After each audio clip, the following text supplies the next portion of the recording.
My daughter sold me out on a Tuesday, in a parking lot, to a man holding a clipboard.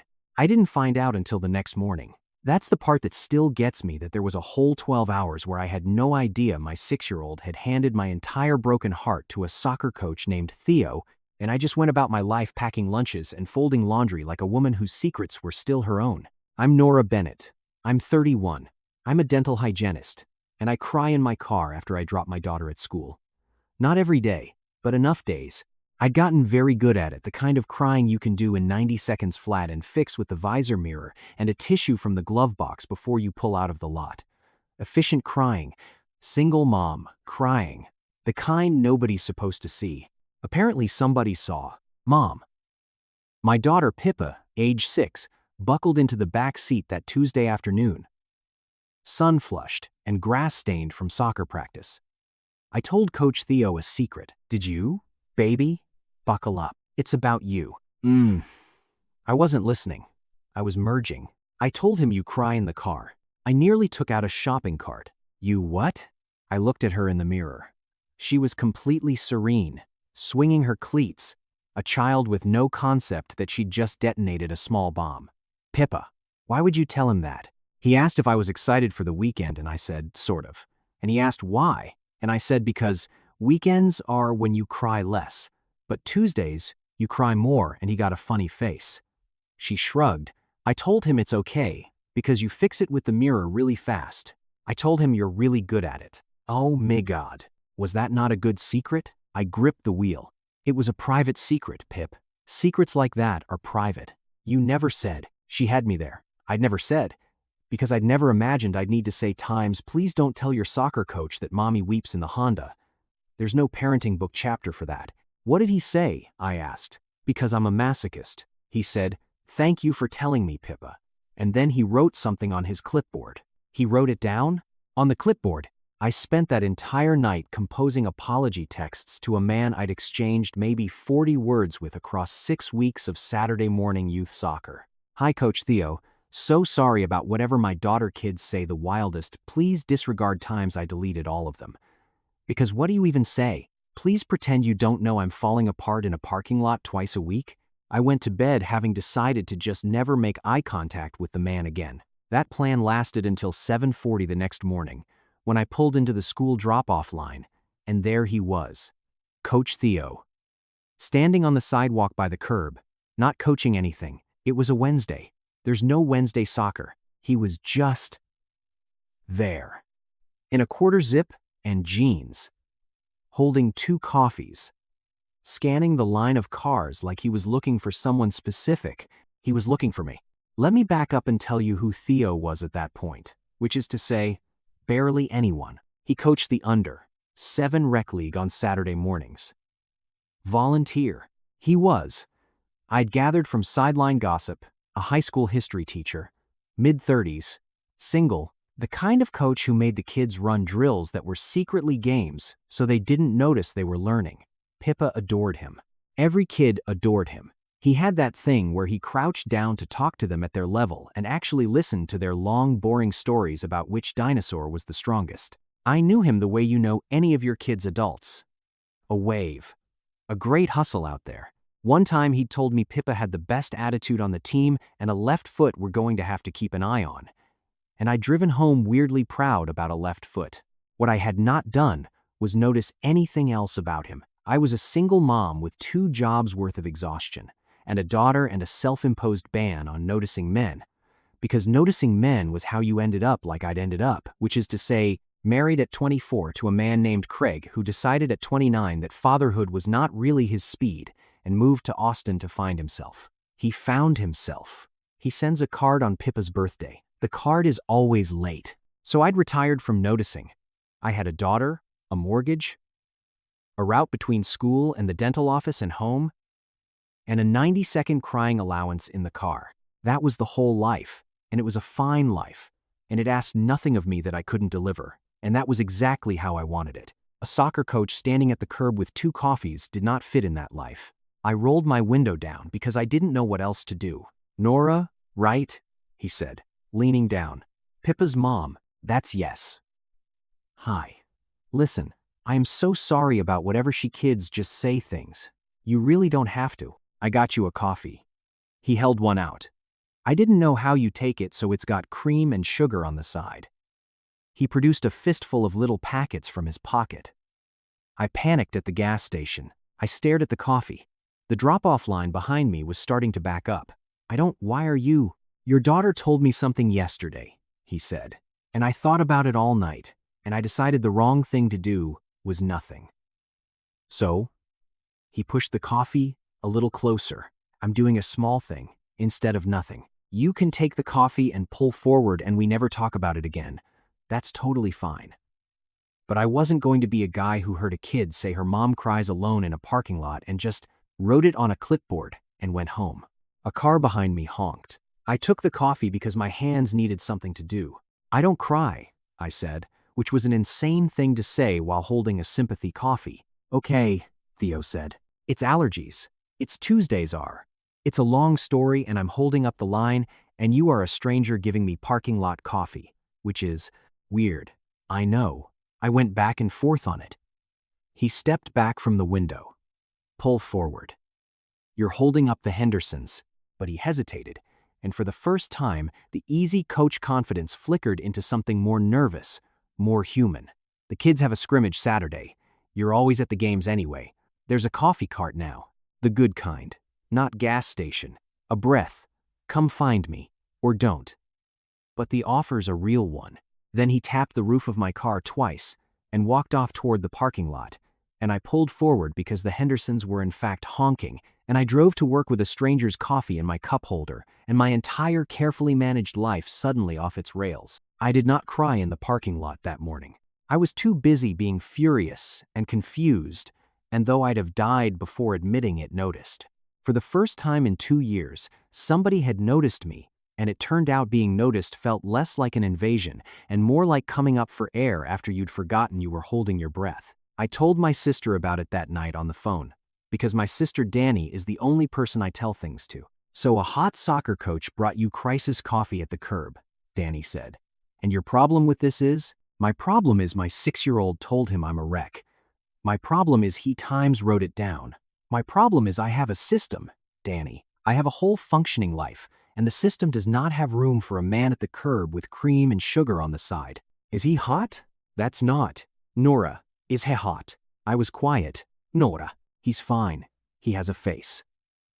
The face is fine. He crouches down when he talks to the kids. Which is, oh, you're done. You're so done. Danny was delighted. A man who crouches at child eye level and brings you coffee for your feelings. Frame it. That's the whole package. What's the downside? Exactly. The downside is, Pippa already loves him. Every kid loves him. So if there's any version of this where I let him in and it goes sideways, she loses another person who is supposed to stay, like Craig. I am not doing Craig to her twice. Danny's voice softened. Okay. That one's real. That one I'll give you. A pause. But Nor, you built that whole system after Craig, so nobody could ever leave again. Right? No noticing, no wanting. 90 seconds of crying and back to the root. And how's the system working out? You're crying in a Honda twice a week. The system's not protecting you. It's just got you crying on a schedule. I didn't have anything for that. Go find him at the coffee cart Saturday, Danny said. It's a coffee cart at a kid's soccer game. There is no lower stakes first move in human history. You're not marrying him. You're getting a latte near a man who was nice to your kid. That's it. What if Pippa sees and gets ideas? Pippa's the one who set you up, you absolute lunatic. She's been having ideas since Tuesday. I found him at the coffee cart Saturday. I'd love to tell you I marched up bravely.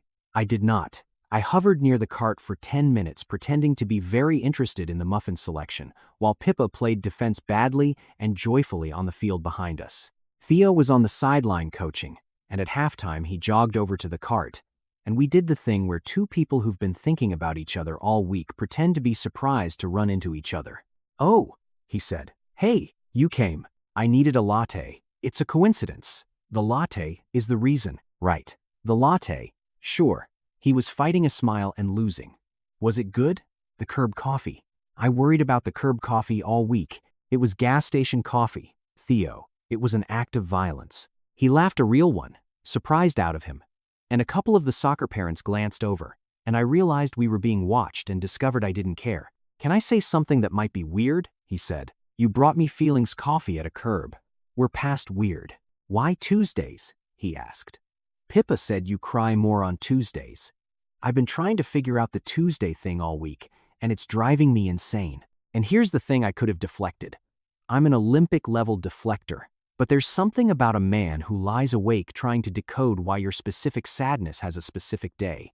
So I told him, Craig, Pippa's dad, he calls on Tuesday nights. I said, when he remembers. Which is maybe one Tuesday in 3. So every Tuesday morning I drop her off, and she says, is tonight a daddy night? And I have to say, maybe, baby. We'll see. Because I can't promise her something a man in Austin controls. And then she goes off to school carrying that maybe, and I get back in the car and I made the visor mirror gesture. 90 seconds. Then I fix it and go to work. That's the Tuesday thing. Theo was quiet. He didn't do the sympathy face, that thing where people prearrange their features into sorrow. He just looked at me, and then he looked out at the field where Pippa was now sitting down in the middle of a soccer game to examine something in the grass, fully checked out of defense. And he said, she doesn't carry the maybe alone, though. You carry it with her. The whole day. That's the part she told me without telling me. He turned back. You're not crying because you're weak, Nora. You're crying because you're holding a 6-year-old's disappointment in a guy you can't control, twice a week, by yourself, and you've decided the responsible thing is to do it where she can't see. That's not a breakdown. That's the most competent grief I've ever heard of. The most competent grief I've ever heard of. I had to look at the muffins for a second. You did the same speech in your head about me that I do about every parent, he said. Single mom. Probably a wreck. Probably a project. Right? You braced for me to pity you. Maybe? I don't pity you. I think you're the most organized, sad person I've ever met. And I think it's a crime that you've got a whole system for crying efficiently and nobody to just hand you a coffee while you do it. He shrugged, ears going a little red. So that's what the Curb thing was. Not a rescue, just a coffee. For the competent sad lady. No project, no pity. Just you shouldn't have to be efficient about it alone. Behind us, the ref's whistle blew. Pippa had scored on her own goal and was celebrating wildly. And the whole sideline was laughing. And Theo turned to watch her with this open, easy fondness. And I stood there holding a latte and feeling 2 years of careful system quietly come apart at the seams. We went slow after that. We had to. There was a 6-year-old in the middle of it. And Pippa was already attached. And I was not doing Craig to her twice. But slow didn't mean nothing. Slow meant coffee at the Saturday games. Slow meant he started saving me the spot on the bleachers. The dry one. The one out of the wind. Slow meant texting first about Pippa's left foot, which we'd agreed to keep an eye on, and then about everything else. The way texting expands when you're not ready to admit what it is. You're texting the coach a lot, Danny observed. It's about Pippa's development as an athlete. It's 11 p.m., and you're smiling at your phone. Her left foot is a serious matter. The texting was its own slow education. It started clinical times Pippa's planting her foot wrong on the kick. Here's a drill times, and then it drifted. The way texting drifts when neither person wants to be the one who names it. He'd send me a photo of a terrible historical fact he was teaching his 9th graders. I'd send him the worst things patients said in the dental chair. He told me he couldn't cook anything that wasn't grilled cheese or eggs. I told him I'd been eating standing over the sink for 2 years, because sitting at a table set for one felt like a verdict. And then I stared at the message for a full minute wondering why I'd told a soccer coach that, and then he wrote back, tables are for 2 minimum. That's just math. And I put the phone down and didn't pick it up again that night, because I needed a second. He gets it, I told Danny. That's the problem. I keep saying things I don't say, and he just catches them, like he's been waiting under the window the whole time. That's not a problem. Nor. That's the opposite of a problem. You've just forgotten what it feels like to be caught instead of dropped. She was right, which was annoying. Craig had been a dropper. Everything you handed him, a fear, a hope, a Tuesday, he'd fumble it, set it down, find a reason it was actually your job to carry. I'd gotten so used to being the only set of hands that I'd built a whole life around, never handing anyone anything. And here was Theo, catching things I didn't even mean to throw. What undid me, though, wasn't a text. It was a Saturday. It was raining, real rain. The kind that turns a kid's soccer game into a mud documentary, and most of the parents had bailed for their cars, watching through windshields. But I'd stayed on the bleachers under a useless little umbrella because Pippa had begged me to watch, and Theo was out there in it, soaked to the skin, coaching a pack of 6-year-olds who'd completely abandoned the rules of soccer in favor of sliding through puddles, and he didn't make them stop. That was the thing. A different coach would have herded them off, called it for weather, protected the schedule.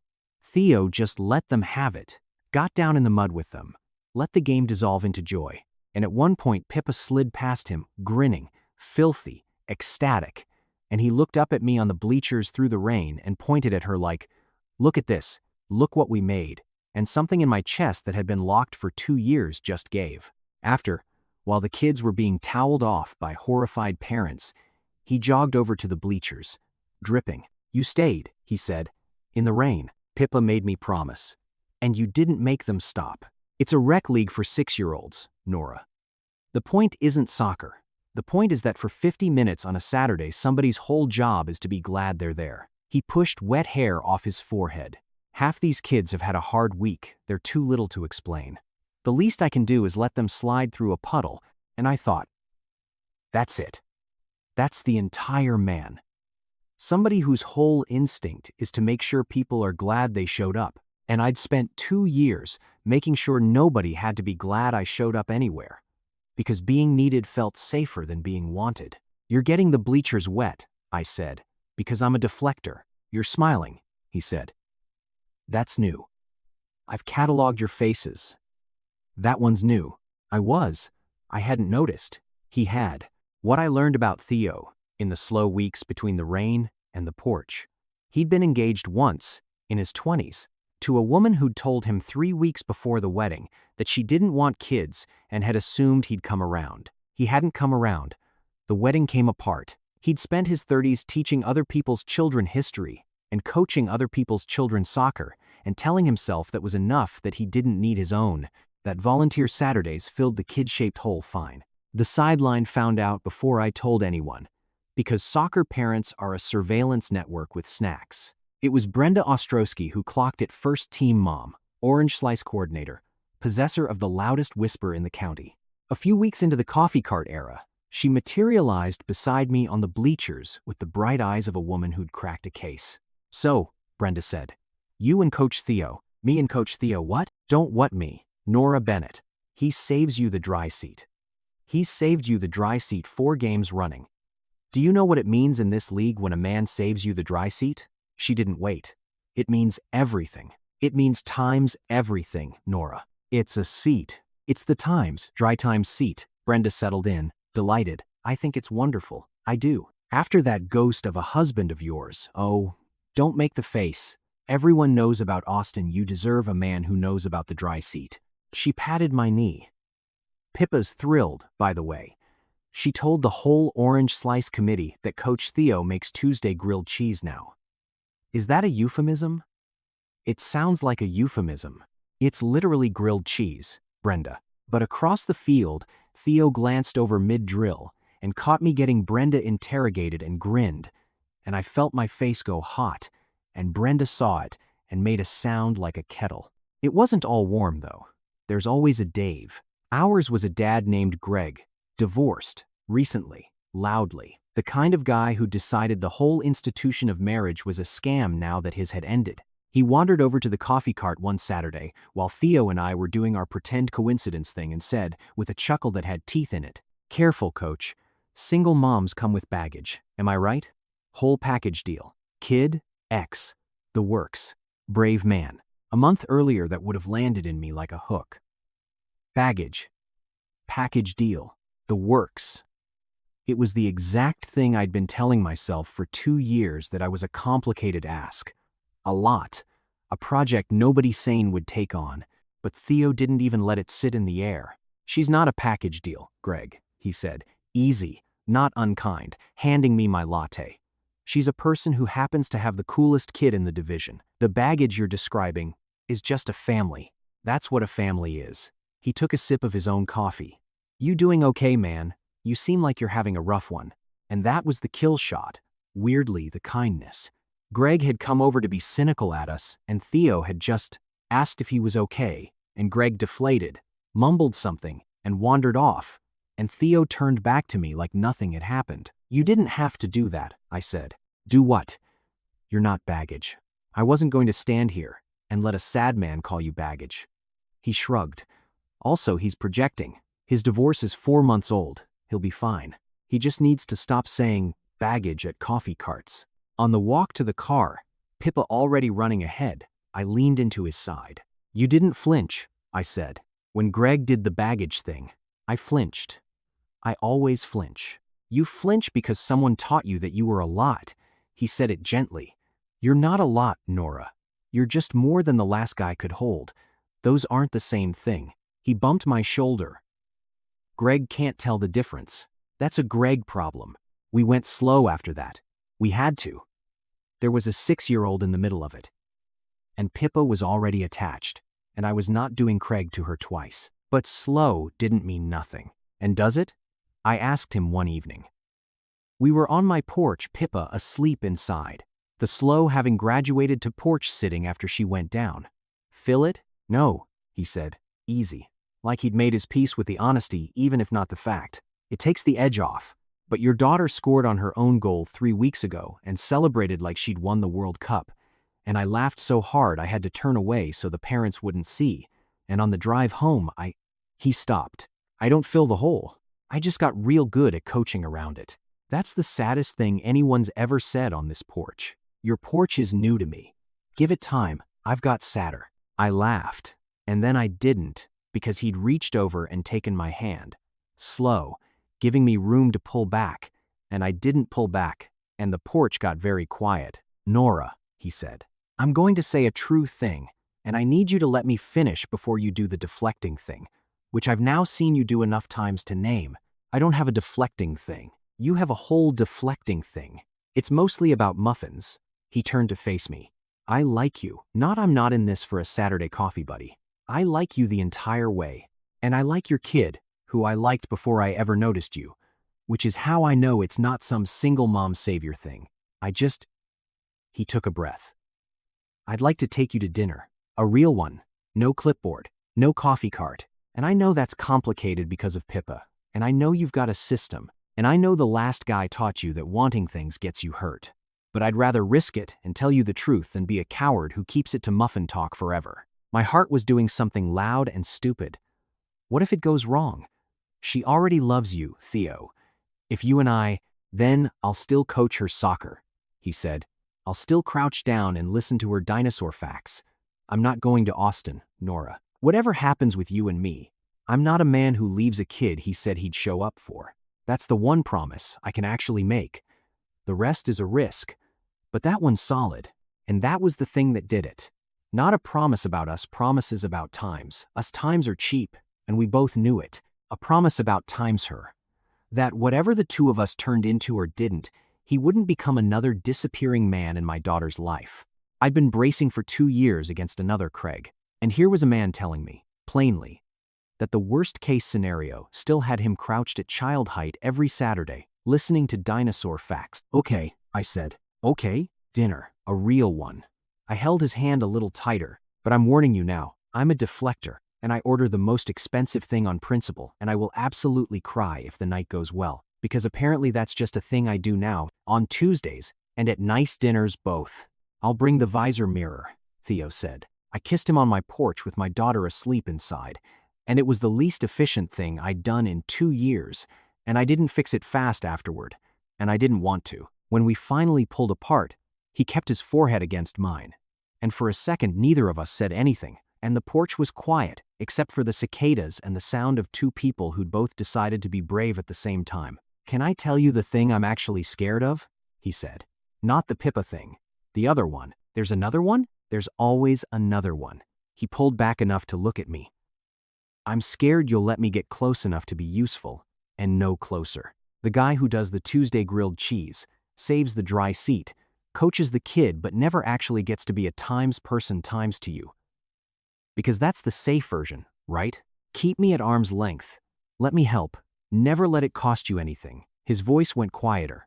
I've been the useful guy before, Nora. The fiancé kept me around for a year after she knew she didn't want the life I wanted, because I was useful. I don't want to be useful to you. I want to be yours. The whole way, or nothing.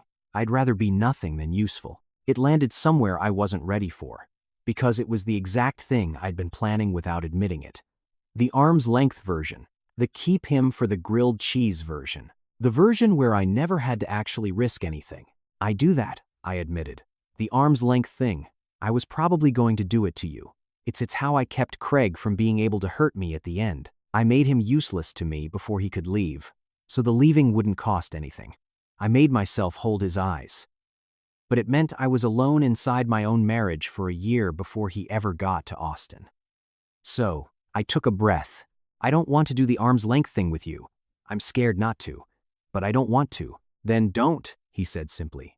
Hand me something. Anything. A real one. I'll catch it. That's the whole deal. You hand me things. I catch them. And over time you find out I'm not a dropper. That's how this works. So I handed him one. The realest one I had. I'm scared I've made Pippa think love is something that leaves, I said, and my voice cracked on it. That's the thing under all the other things. Craig left, and her grandfather died, and I built this whole fortress so nobody else could leave, and I keep thinking, what if the lesson she's learning from me isn't times be safe? What if the lesson is times don't let anyone all the way in? Because they go, what if I'm teaching her my fear and calling it protection? Theo didn't fix it. He didn't say times you're a great mom, times or times that won't happen. He just held the thing I'd handed him, carefully, like it mattered. And then he said, then let her watch you, let someone in. That's the only way to unteach it. She doesn't need a mom who's never scared, Nora. She needs to watch a scared person do it anyway. That's the whole lesson. That's the better one. He squeezed my hand. Let her watch you be brave. Starting with dinner. And I cried, of course, the inefficient kind, on my own porch, and he didn't reach for the visor mirror. He just let me, which was its own kind of catching. The Tuesday call came up. Of course, because the universe is a screenwriter with no subtlety. A month in. Theo was over for dinner. It had become a Tuesday thing, which was deliberate on his part, I figured out later. He'd planted himself in that Tuesday specifically, the hardest day, the crying day, so that the day Craig might or might not call had something solid in it. Pippa was setting the table, narrating. When my phone lit up with Craig's name, the whole room changed. I felt myself go into the brace, the Craig brace, the one where I made myself small and pleasant and managed his guilt for him so Pippa wouldn't catch the tension. Daddy night? Pippa asked, instantly, the way she always did, hope and dread in the same small voice. Maybe, baby. Let me see. I stepped onto the porch to take it, because I always took Craig calls away from her, because a child shouldn't watch her mother get small. He was canceling. Of course he was. Something came up, work thing. He'd call next Tuesday, tell Pip he loves her. The same call I'd taken 100 times, the one that fed the 90 seconds in the Honda. I came back inside, braced to do the thing I always did, absorb it, soften it, tell Pippa Daddy's busy but he loves you so much, and watch her face do the small brave fall. But Theo was already crouched down at Pippa's level by the table, mid-sentence, and Pippa was laughing, and he looked up at me and read my whole face. In about half a second he was good at faces. I'd learned, the way I was good at teeth, and he didn't ask. He just said, easy and loud, Pip, change of plans. Your mom and I were times going times to wait, but I think tonight's the night we teach you the secret history of the grilled cheese. It's a Tuesday tradition now. Did your mom not tell you about Tuesday grilled cheese? There's no Tuesday grilled cheese, Pippa said suspiciously. There's been Tuesday grilled cheese for times years. Theo lied magnificently. Your mom and I are just bad at advertising. Get the cheese, the good cheese, not the orange squares. Your mom's lying to you about the orange squares. And Pippa shrieked with laughter and ran for the fridge.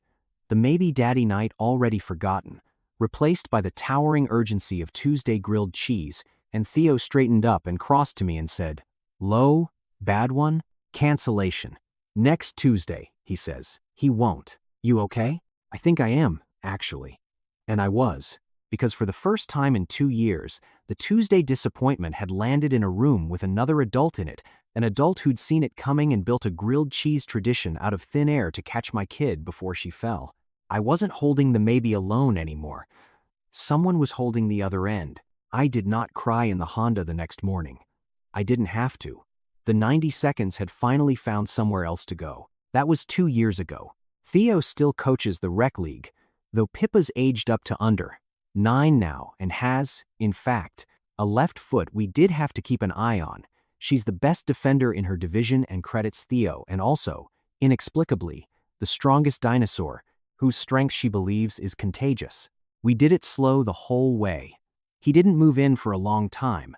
We kept it careful and chosen, because rushing felt cheaper than building. But the Tuesday grilled cheese became real, became sacred, actually.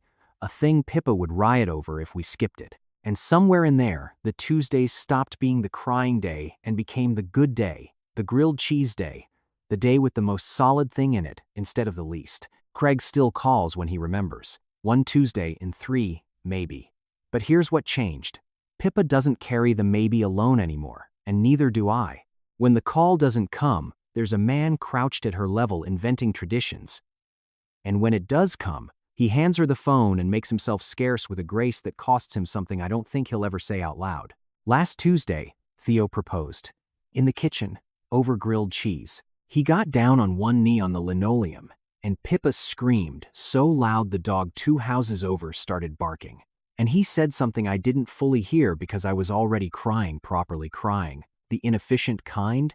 The kind I don't fix fast anymore. And the only part I caught was, "And I promise to keep an eye on both your left feet forever," which is not a normal proposal line, but is exactly the right one for us. I said yes on the kitchen floor with grilled cheese burning on the stove, and my daughter sobbing with joy into the dog, and a man who'd shown up at a curb with gas station coffee because he refused to be someone who heard a kid's secret and did nothing.